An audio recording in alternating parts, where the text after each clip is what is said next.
तुमच्या जवळचेच लोकं तुम्हाला हसतील, तुमचे पाय खेचतील, पण तुम्ही खचून जाऊ नका. तुम्हाला जे करायचं आहे ना, ते तुम्ही मनापासून करा. ते एक दिवस नक्की पूर्ण होईल. तर तसं करत माझे 20K पूर्ण झाले. आणि हां, याच्यासाठी सगळ्यात मोठा सपोर्ट होता तो म्हणजे माझ्या नवऱ्याचा, माझ्या मम्मीचा, माझ्या फॅमिलीचा. खूप साऱ्या लोकांनी मला मनापासून सपोर्ट केला. त्यामुळे हे आज म्हणजे 20K पर्यंत मी पोहोचू शकली. त्याच्यानंतर नेक्स्ट डे मस्तपैकी चहा आणि नाश्ता केला. सासूबाईंनी सगळ्या भाज्या वगैरे निवडून दिल्या होत्या. त्यानंतर कांदा कट करता माझा हातही कट झाला आणि हे खूपच नॉर्मल आहे. तर मस्त अशी पावभाजी तयार झाली आणि मी मस्तपैकी खाल्ली. इतकी ऑसम झाली होती ना, की जर तुम्ही घरची पावभाजी खाणार ना, तर तुम्हाला बाहेरची पावभाजी बिलकुल नाही आवडणार, बिलकुल नाही. सो मला नेक्स्ट डे जायचं आहे ऑफिसला. सो त्यासाठी मी आता रात्रीच हलवा बनवायचं ठरवलं आहे. सगळेजण मला म्हणत होते, की "तू एवढं रील टाकते, व्हिडिओ टाकते स्वयंपाकाच्या वगैरे, आमच्यासाठी कधीतरी काहीतरी आण." तर मग ते इकडे पॉसिबल नव्हतं आणि सकाळी लवकर ट्रेन असते म्हणून पॉसिबल नव्हतं.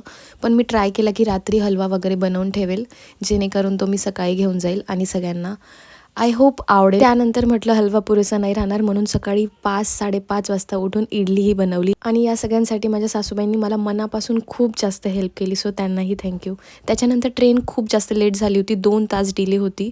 त्याच्यानंतर मग कसाबसा वेट केला आणि तुम्ही बघू शकता मुली किती म्हणजे खडतड प्रवास करून जातात ऑफिसला मुंबईमध्ये. मुंबईची लाईफ ही खतरो के खिलाडीपेक्षा कमी नाही आहे. लोकं रोज 3-3, 4-4 तास प्रवास करतात. त्यानंतर आमच्या ट्रेनमध्ये क्यूट असे आजी-बाबा होते. त्यांचं म्हणजे एकमेकांवरचं प्रेम बघून ना मन असं भरून आलं. Bye bye.